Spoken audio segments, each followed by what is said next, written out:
Assalamualaikum warahmatullahi wabarakatuh. Apa kabar teman-teman? Mudah-mudahan teman-teman dalam keadaan sehat selalu ya, amin. Oke, di video kali ini saya mau berbagi tips cara merawat ikan cana yang mageran teman-teman, terutama di red maru ya teman-teman, karena memang red maru itu mentalnya susah buat naik teman-teman ya.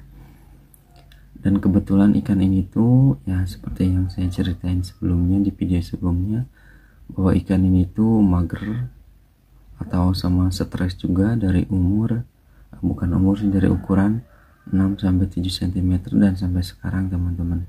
Tapi ini alhamdulillah udah aktif ya teman-teman. Oke, langsung saja cara merawatnya itu seperti apa. Pertama-tama mungkin teman-teman udah di karantina dulu ya. Dan setelah dikarantina mungkin teman-teman juga ngerasa kalau ikannya itu aktif dan nggak takut sama kita, walaupun nggak benar-benar full nggak takut sama kita ya teman-teman. Nah, setelah dikarantina itu, kalau misalkan teman-teman mau pindah ke tank utamanya, usahakan teman-teman itu tank utamanya itu sama persis sama tempat yang teman-teman pakai buat karantina teman-teman. Contohnya background putih atau ukuran air ya teman-teman, misalkan tingginya berapa. Nah itu teman-teman sesuaikan juga ya teman-teman. Kalau misalkan tempat karantinanya itu tempatnya putih kayak styrofoam kayak gitu, box gitu, mungkin nanti bisa pakai background putih. Nah kalau misalkan teman-teman pakai ember atau yang medianya itu berwarna hitam ya teman-teman bisa menggunakan nanti background hitam kayak gitu. Pokoknya sesuaikan aja kayak gitu. Nah nanti setelah dipindah ke tank utamanya lagi, nah usahakan teman-teman itu jangan dia kasih pakan dulu pertama itu, sama kayak di karantina ya kayak gitu. Nah yang kedua nanti itu airnya disesuaikan untuk ketinggiannya sama di tempat karantina teman-teman. Nah yang selanjutnya kan otomatis ikan tuh kebanyakan dari cana itu pasti stres dulu ya teman-teman. Hampir semua ya, tidak termasuk atau tidak terkecuali kalau emang mentalnya itu benar-benar bagus teman-teman, mungkin bisa langsung aktif. Kalau enggak ya cuman hitungan jam kayak gitu. Nah waktu ikan ini cuman 1 hari teman-teman, dari pagi sampai sore. Dari sore dia udah mulai mau bergerak teman-teman. Nah yang selanjutnya itu setelah dipindah ke sini, kalau misalkan ikan masih ngerasa takut, dia mojok lagi, biarin gak apa-apa, dan teman-teman kasihlah tempat buat dia mojok diem. Contohnya kayak di bawah ini nih teman-teman, ada putih ya. Kalau misalkan teman-teman nggak ada putih yang kayak gitu ya teman-teman bisa kasih daun ketapang atau apa gitu buat dia sembunyi, tapi jangan besar teman-teman. Karena kenapa? Karena pada saat dia ngumpet, pada saat dia mojok ngumpet, kalaupun dia nggak stres tapi dia ngerasa takut sama kita teman-teman. Karena waktu di karantina mungkin ngelihatnya dari atas karena pinggirannya tertutup.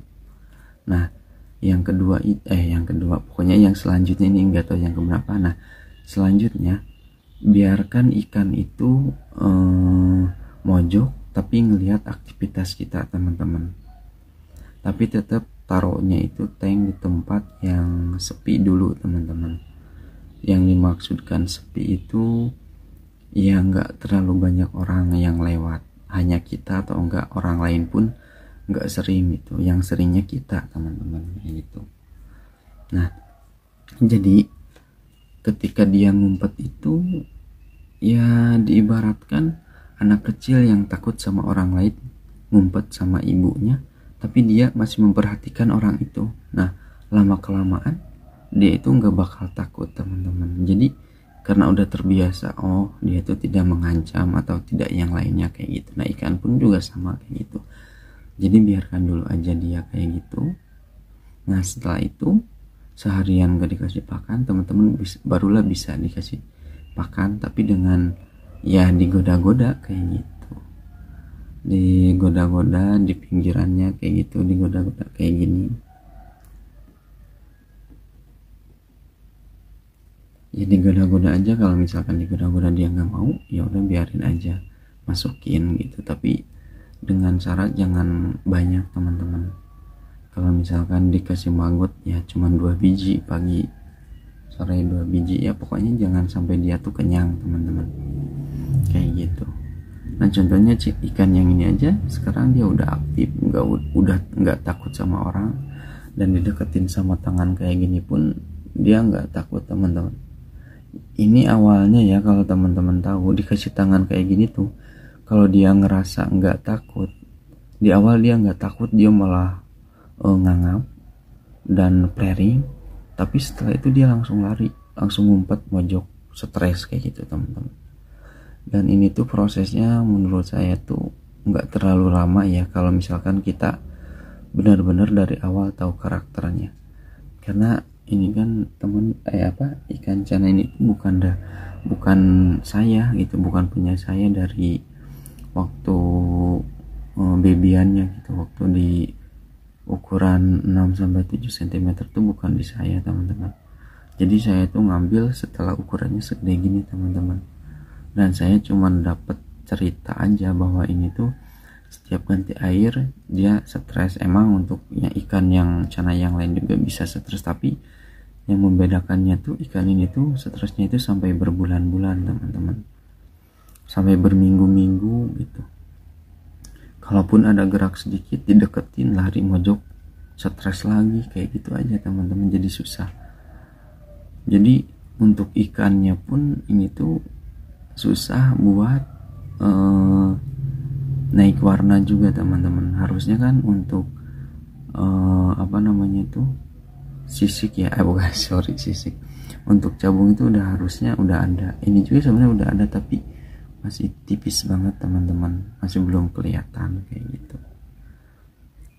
Nah jadi untuk cara perawatannya itu nanti setelah di tank utama itu ya teman-teman, jangan sering diganggu, biarin aja ikannya melihat kita beraktivitas teman-teman.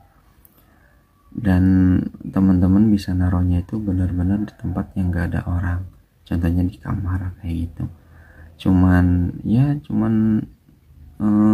teman-teman aja gitu yang ada di kamar itu, karena kan kamar masuknya pribadi ya kayak gitu. Jadi ya cuman 1-2 orang lah gitu, kalaupun ada biarin aja. Kalau dia misalkan mojok biarin gitu, jangan dipaksa, jangan dikasih kaca, biarin aja, biar dia memperhatikan kita teman-teman. Karena dia butuh beradaptasi, pertama itu, kedua emang dia mentalnya takut. Jadi kalau dengan dia sering lihat kita beraktivitas di situ tapi nggak mengganggu, dan ketika dia mendekati si ikan gitu, ketika dia jadi belepotan ngomongnya. Jadi ketika dia ngelihat sering aktivitas kita tapi tidak mendekati gitu, nah ikan jadi ngerasa oh dia nggak mengancam. Kalaupun kita mendekati, kita mau kasih pakan aja teman-teman. Jadi jangan sering diajak interaksi dulu. Nah kalau dia udah mulai aktif, barulah di situ ajak interaksi teman-teman. Tapi tetap jangan menggunakan tangan langsung. Kalau yang punya trauma tangan ya teman-teman, karena ikan ini kan diketok dia langsung lari ngumpet gitu. Kalau dikasih tangan kayak gini dia langsung lari aja teman-teman. Nah sekarang ini dia udah nggak nganggap, karena dia udah nggak nganggap tangan ini tuh ancaman teman-teman. Karena awalnya di gini tuh dia nganggap, ya gimana sih kalau dia flaring badannya bengkok, nganggap dan agak kepalanya ke bawah kayak gitu. Nah sekarang enggak. Nah sekarang diketok-ketok kayak gini dia nggak lari. Kalau dulu dia lari. Ya itu resiko lah. Kalau mau dia nggak mau takut sama orang, kita harus gunain tangan juga teman-teman. Tapi ini saya belum pernah ngasih makan langsung pakai tangan teman-teman. Kalaupun pakai tangan saya suka lewat atas kayak gitu. Ya dimaksudkan lewat atas tuh nggak dimainin gini dulu, langsung gitu tanpa dimainin. Tapi kalau misalkan dimainin itu, saya seringnya itu pakai pakai lidi sih kalau saya. Kalau teman-teman punya jepitan ya pakai jepitan aja kayak gitu ya. Jadi tipnya hanya itu aja teman-teman, mudah-mudahan teman-teman bisa paham ya. Jadi intinya itu pertama-tama karantina, yang kedua pindah ke tank utama, tank utamanya sesuaikan dengan tank yang di karantina. Yang kedua, kalau ikan mojok biarin aja dan bahkan kasih tempat untuk sembunyi kayak gini, tapi jangan terlalu besar, karena ketika ikan sembunyi itu ya manfaatnya dia bisa memperhatikan kita gitu, dan jangan diganggu karena dia selain beradaptasi dia ngerasa aman gitu, bahwa aktivitas kita itu nggak mengganggu dia, jadi jangan diganggu. Yang ketiga itu jangan diganti air dulu teman-teman, mau itu 1 bulan atau 1,5 bulan. Jadi teman-teman tuh harus setelah ikan aktif tuh diajak interaksi dulu aja kayak gitu, jangan dulu diganti air. Tapi punya saya ini alhamdulillahnya mentalnya udah ini, jadi ketika kemarin diganti air belum genap 1 bulan ya udah saya ganti air. Saya istilahnya maksa banget, gak apa-apa lah kata saya, dan saya langsung diangkat ikannya, dibersihin semua teman-teman. Kalau teman-teman lihat kan kemarin saya pakai substrat yang atau pasir di bawahnya itu pakai yang warna merah ya, pasir malang merah, dan pinggirannya itu posisinya baliknya nggak seperti ini teman-teman, kalau teman-teman lihat video yang sebelumnya ya. Oke, jadi saya rasa kunci utamanya itu sabar sih teman-teman ya. Jadi buat teman-teman yang ngalamin bisa sharing ya, intinya sabar sih teman-teman ya. Oke, sekian dari saya teman-teman, mudah-mudahan dapat dipahami sama teman-teman dan bermanfaat juga buat teman-teman bisa sharing atau komen di bawah kolom komentar kalau misalkan teman-teman ngalamin ikan red barunya itu sama seperti saya teman-teman. Oke, dan jangan lupa untuk subscribe, like, share, komen, dan assalamualaikum, bye bye.